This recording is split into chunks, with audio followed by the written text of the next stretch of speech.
Okay, so the other thing to talk about today, before we get started reading the New Testament itself, is the books of the New Testament. Where did they come from? Who wrote them? How did we get them? We've done this before in the Old Testament. We did the Old Testament. Now, the Old Testament, a lot of it is anonymous. Hard to say who. I mean, there's the history books probably were compiled from a number of different sources. That's not the case here in the New Testament. Most of the New Testament is pretty easy to identify and date. They identify the author and the date and composition of the writing. Most of the New Testament, most of the books in the New Testament, there's 27, I wouldn't even call them books. Most of them are not actually books, they're letters. There's 27, if you look at your table of contents, there's 27 entries in the New Testament, and most of them are letters. You see the first four books of the Gospels. I guess you could call those actual books: Matthew, Mark, Luke, and John. And you have Acts, which is a record of the deeds of the church, the first 30 or 40 years of its history. And then after that, you see all these letters. And most of those they're letters. So most of them, only one of them, the letter to the Hebrews, is left anonymous. So most of those, the author of the letter identifies who he is, because he's writing a letter. He's writing personal correspondence to somebody. And so it's pretty easy to tell who wrote most of them and when they were written. And honestly, there's not a lot of reason to. I mean, the so-called smart people today will try to tell you that at least some of those letters were not really written by the people who claimed that. There's honestly not really any good reason to. We'll cover some of those claims as we get to those letters. We'll do those individually as we go through them. But there's not really any good reason to assume the letters weren't written by the people who claim to be writing them. It's just people who just simply don't want to believe it. I mean, in the end, that's ultimately what it comes down to. You don't want to believe it, so you're not going to. You're going to come up with any explanation or excuse why you shouldn't have to. That's ultimately what it comes down to. The tricky part, of course, is the Gospels. And how do the Gospels come into being? Now, we're going to start with the Gospels, okay? And one of the things I had to do, one of the reasons why it took several months for me to get back into the swing of things here, why I stopped doing these videos after finishing the Old Testament and took several months to get started with the New Testament, is I had to decide how I was going to do these Gospels. That's one of the specific things I had to figure out.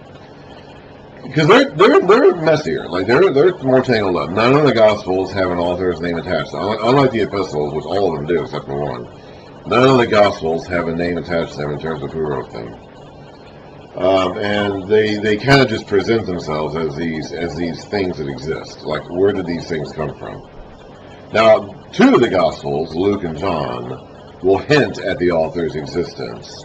Luke will begin his account at the beginning of Luke saying that he's writing to someone named Theophilus about the things that you were taught about Jesus.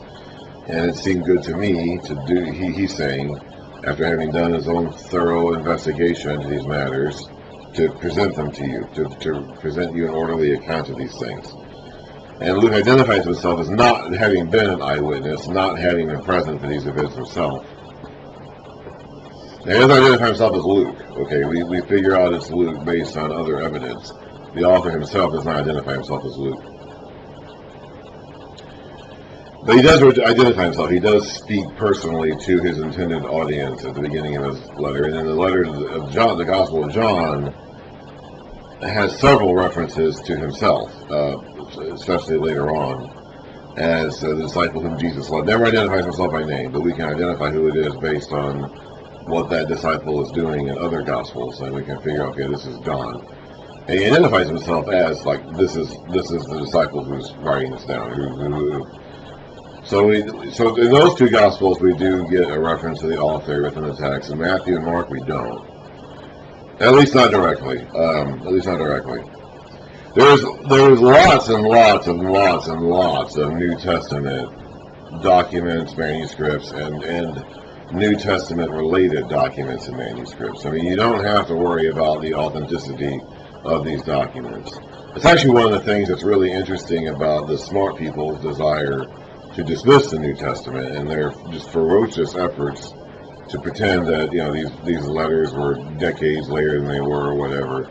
It's because we have thousands of New Testament manuscripts or fragments of manuscripts and lots of other material by other first or second century Christians who were not apostles and didn't write the New Testament but wrote their own stuff. We have just gobs and gobs and gobs of them.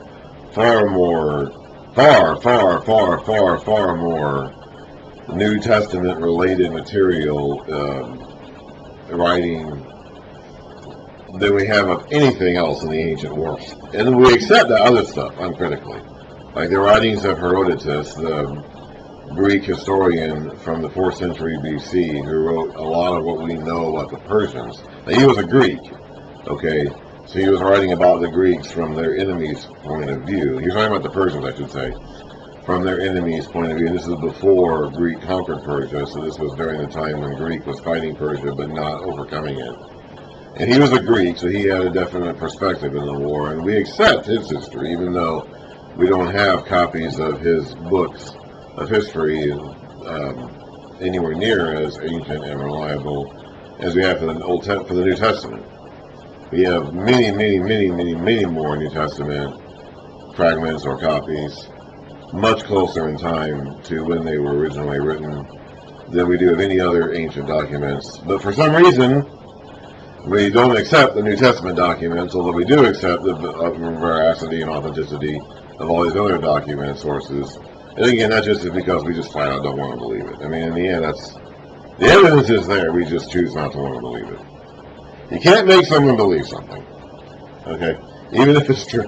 Even if what they believe is false and what you're trying to teach them is true, like, you can't make them believe it. And we're seeing that right now. I'm speaking on November 1st, 2023, and we've had this conflict raging in Israel again for the last several weeks between Israel and all of its enemies. And as we've seen again so many times, like, you can't make someone believe the truth. If they want to believe whatever they want to believe because they have an ideology or they have an agenda, they're going to believe the lie no matter what. It's like they're going to. Okay, like, that's just how human beings are. If they don't want to believe the truth, they're not going to believe the truth, and you cannot get them to believe. God himself can't do it. I mean, he could, but he chooses not to. That's an area where God himself limits his own power. He does not make people believe in him. Does not make people believe the truth. And if God isn't going to do it, then you and I certainly can't do it. Okay, we can persuade, we can provide evidence, we can make arguments, but if they're not going to believe it, they're not going to believe it. We can't make them do that. So basically, the smart people reject the New Testament basically because they want to. They just don't want to accept it. Now, you can get into all kinds of psychoanalysis about why that is. Like, what is it about why they want to dismiss it? But the fundamental reason why they dismiss the evidence is because they want to. They just don't want to believe it. So they'll look for any excuse to justify why they don't have to. Now, as far as the Gospels go, because that's where we're going to start. All right, there's 4 of them: Matthew, Mark, Luke, and John. They were all written in the 1st century AD. Again, you'll find this many people tell you otherwise, but they don't know what they're talking about. One of the ways that we can identify that they are all written, really the entire New Testament for that matter, they are all written in the 1st century AD, is that none of the Gospels and none of the New Testament, except maybe the book of Revelation, we'll get to that later, refers to the fall of Jerusalem and the temple, which happened in 70 AD. Okay? That event is, no one doubts that happened, okay? The reason why we're having conflict in Israel right now is because the Jews were kicked out of that land in 70 AD, and they're still fighting over who gets to have it. Actually, they weren't kicked out in 70 AD, they were kicked out later, but the fall of the temple happened. 70 AD is shorthand, really. When people say 70 AD, that's basically shorthand for the entire Roman-Jewish war that happened, which happened in stages and lasted a long time. It finally ended in the 130s AD when the Romans came and just kicked them out and made that a colony of Syria, the kings of the north. once and for all. That was in the 130s AD. So they weren't totally kicked out of the land until the 130s AD. But 70 AD is when the temple fell. It fell, I think, on August 9th, 70 AD. It actually fell on the same day of the year that the first temple fell to the Babylonians in 586 BC. And I think it was August 9th, I think is the date, in 70 AD. And that was like, and even though that itself was not the end of the Jews in the land, again, they weren't finally expelled from the land for another 60 plus years after that. But that event kind of marks like the official end of Judaism, because without a temple they can't offer their sacrifices, their priesthood can't do anything. So even though they still hung on in the land for another 60 plus years, Judaism as a religious institution ceased to exist at that point in time, and that event kind of marked the end of God's use of Israel as a separate entity in his divine plan to redeem mankind on earth as a national physical entity. So 70 AD itself is not really the end, but it was kind of, when we say that, we basically refer to shorthand. Like this is the moment when the old covenant was finally done away with. I mean, Jesus Christ fulfilled it on the cross, nailed it to the cross, and they were not under its obligations even during the 40 years between that and the fall of Jerusalem. But that's kind of, there was a period of time for about 40 years from the time of Jesus to the fall of the city and fall of destruction of the temple, when these two systems of Christianity and Judaism kind of coexisted uneasily, not very cordially together for about 40 years, until finally the temple was destroyed and the old covenant Levitical system was wiped away with. So even though they were still in the land for a while after that, we kind of use that as shorthand to refer to the end of the Jewish state, as in terms of being an independent actor in God's plan to redeem mankind on earth. And none of the New Testament mentions that event is not recorded anywhere in the New Testament. It could be. I wouldn't say referred to, but when we get to Revelation, we'll talk about that more. Revelation, I believe, was written after the fall of Jerusalem. I believe, in general, the works of the Apostle John, which include the Gospel of John, his epistles, and Revelation, I believe those largely were produced after the fall of Jerusalem. But that's it. I believe everything else was written beforehand. And one of the reasons why I know that is because it's not mentioned. The fall of Jerusalem is not mentioned. In fact, it's referred to, when it is mentioned, when it is hinted at, it's referred to as a still future event. Okay? Matthew, Mark, and Luke all have in them a sermon, a lesson, taught by Jesus late in the Gospels, where he predicts the coming fall of Jerusalem, and they all speak of it as something that hasn't yet happened.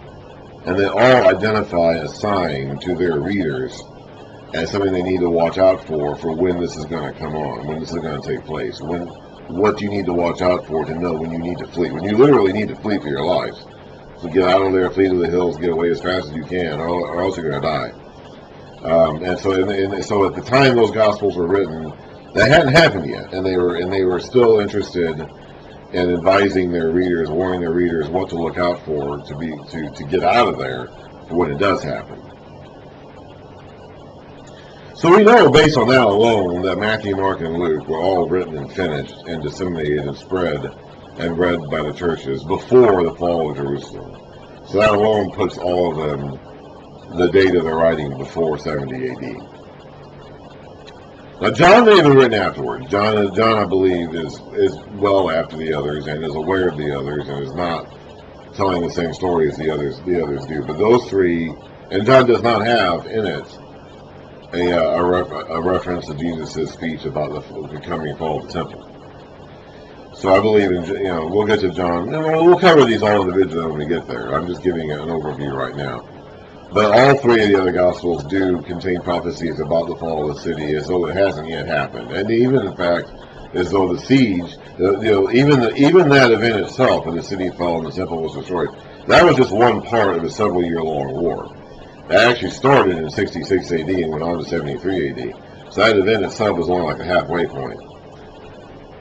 And the sign that Jesus is talking to them about when to know to get out of the city happens before that. Okay, so it's like these Gospels not only were written before 70 AD, they were written before the war even started in 66 AD. So we can tell that for certain because it's still referring to those things as future tense. And they also refer to the temple as still standing in the present tense. Present tense verbs are used to describe the temple. That's also true of the book of Hebrews, which talks about the temple system and sacrificial system as though it's still standing. Of course, we can date Paul's letters pretty precisely based on the evidence in them, and then also overlapping them with Acts. And of course, Acts itself is the sequel to the Gospel of Luke, and it also was written before the fall of the temple. In fact, it seems to have been written while Paul was still alive. And we know from other sources that Paul was put to death in Rome during the reign of Nero, probably in 66 or 67 AD. So the book of Acts was written before that, and the book of Luke was written before the book of Acts. So if the book of Acts was written before 66 AD, then the book of Luke had to have been written before that too. The book of Luke probably was written after the books of Matthew and Mark. So then those books didn't come along even before the book of Luke. Now I think now when we cover the Gospels, and when I start, I'm not going to read them, start reading today, I'll do that tomorrow, or whenever, next time I do these videos, probably Friday actually, it's Wednesday right now. We're going to be doing them Gospel by God. I really had to think about how I was going to do this, because it's the Gospels themselves were not the first books written, at least not in their final form. That would have been some of the letters of Paul. Probably the earliest New Testament books to be written are the letter of James and the letter of Paul to the Galatians, which probably were written around the same time, in the year 48 or so AD. And those are probably the earliest New Testament documents written, at least in the form we have them now. And the Gospels of Matthew and Mark, I think, would have been written, at least finished in their current form, sometime after that. And it is one thing that is, you can read the New Testament, because when we talk about reading them in chronological order, there's a couple of different ways that I mean. That's even talking about reading them in chronological order is kind of a more difficult question than you might think when you first say that, because there's a couple of ways that could mean. You could read them in the order in which the events happened. I think that's what most people are referring to when they think of chronological sequencing. Just read the text and the events in the order in which the events happen. But that's not how the books are written. The other way you can do it is to read them in the order in which the books are written. And though that's actually probably a little bit easier, because especially with the letters, it's a little bit easier to date them. But those are both ways of looking at the chronological. Of course, the New Testament, the Old Testament too. The New Testament is not arranged in chronological order. Either of these ways. That's not how either. When they put the New Testament in the order in its current form, they didn't do it according to either of those criteria. They put the Gospels first, then they put Acts, then they put the letters of Paul in order from longest to shortest. So they're not, the New Testament is not arranged chronologically under either of those criteria. But it is a viable way to read it, reading it in the order in which the events happened, or in the order in which the books are written, in which case you probably start with the Epistle of James. And it is interesting, you cannot read the New Testament for the first time more than once, of course.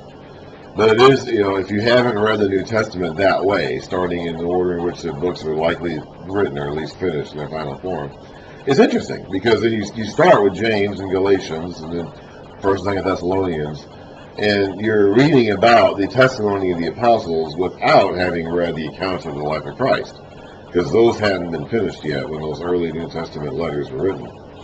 So you're reading about Jesus and about the apostles' teaching of him without having actually read the story of Jesus first. And again, it's an interesting perspective. And even we're not going to do that here. We're not going to. Now I'm going to do these videos one by one. So I presume if someone wants to, you can watch these videos in that order. But we're going to be starting with the Gospels. And even there, you say, okay, well, how about the Gospels in chronological order? Let's arrange the Gospels the material within the Gospels in the order in which they happen. Now, I tried to do that, actually. Before I saw these videos in 2021, actually even before COVID in 2020, in 2019, the last year before COVID, I actually read through the New Testament that year. I talked before about how I was in the Old Testament for 3.5 straight years. Well, there was a time before that when I was in the New Testament exclusively for like a year and a half. And during that time, in 2018, 2019, I was actually typing the whole thing out according to what I thought was a chronological sequence, as best as I could determine it with my limited information. Now, this was not too difficult once I got to Acts and following, but it was really hard for the Gospels. Because the Gospels will resist your efforts to arrange them chronologically. The fact is that we just don't, none of the Gospel writers were overly concerned about chronology.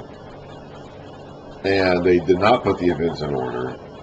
And the way they're arranged now, it's like you can't really, there's so many things that we just really don't know how they connect to each other in terms of sequence. We just don't. We have a general idea.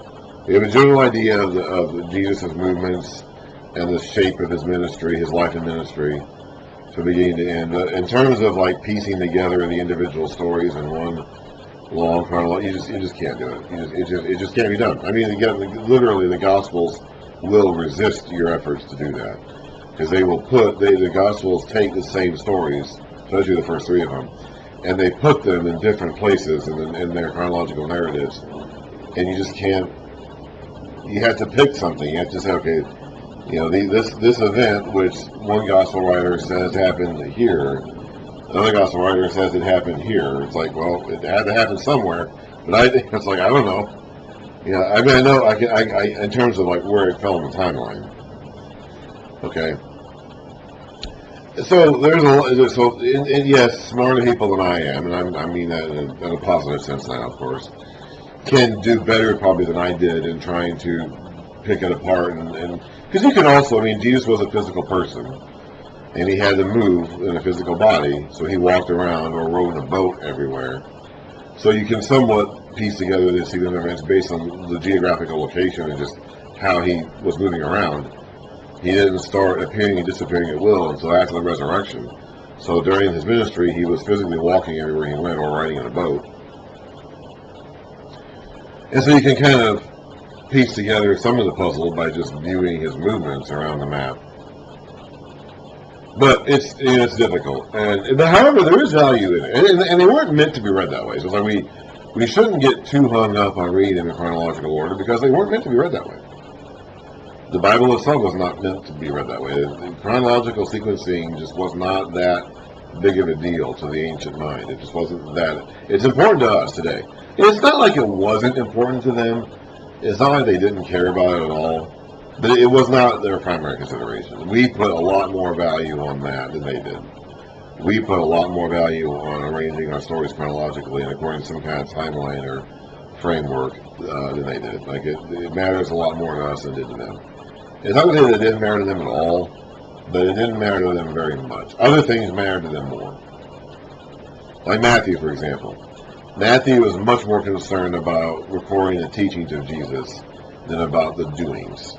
Okay, so his book is framed around the teachings of Jesus, and the doings are kind of put in there to highlight the teachings. And that's just, and Matthew was a very typical Jew, I think, of his time, and that's how a lot of the Old Testament is written. We read about that, so we should be familiar with this because we came across this issue a lot in the Old Testament. That was just how their minds worked. So but there is value in reading the Gospels in this kind of order, because then you can put the parallel passages. When we see the same story recorded in more than one Gospel, we call those parallel passages. For example, every Gospel records Jesus' feeding of the 5,000. All 4 of them record that event. So there's a parallel passage for that event in all 4 Gospels. Whenever a story or an event or a teaching of Jesus is recorded in more than one Gospel, we call those parallel. And we saw this already when we read the Old Testament, because we had two different accounts of the kings. Okay, we had the books of First and Second Samuel, which covered the kings of, well, kingdom of David. I mean, Samuel, then Saul, then David. And then we had First and Second Kings, which went all the way from the end of David to the fall of Jerusalem. And then we had Chronicles, which recorded much of the same information, just from a different perspective. It was written at a later point in time by a different person, who had a different perspective and different agenda than the guy who wrote, the editors who compiled Kings, Samuel. And so we've already had some practice with this. Now the Gospels there's four of them instead of just two, and they're a lot more intricate. They cover the same events from a very narrow, the Kings and Chronicles covered hundreds of years of history and were written from a retrospective. They were written from a historical perspective, whether Kings or Chronicles. The Gospels cover a very narrow window of time about the same events from people who were there. Neither the Kings editors nor the Chronicles editor was present for the events he's talking about. They just were relying on existing sources that were available at that time to compile the information. But the Gospels were written by people who either were there or got the information directly to people who were there. And they cover a much smaller frame of time, and they're much more tightly, intricately connected to each other. So yes, we've had some experience and practice doing this, but this is going to be a lot more elaborate than that. And like I said, there is some value in reading the accounts in the order in which they happen, at least as best as we can determine, because you can put the parallel passages together and see how the various gospel writers focused on different things. And there is value in doing that. But they weren't meant to be read in chronological. Like, that wasn't the primary concerns. We need to not be too concerned with that ourselves, because the Holy Spirit wasn't. So we need to not put that on too much of a pedestal.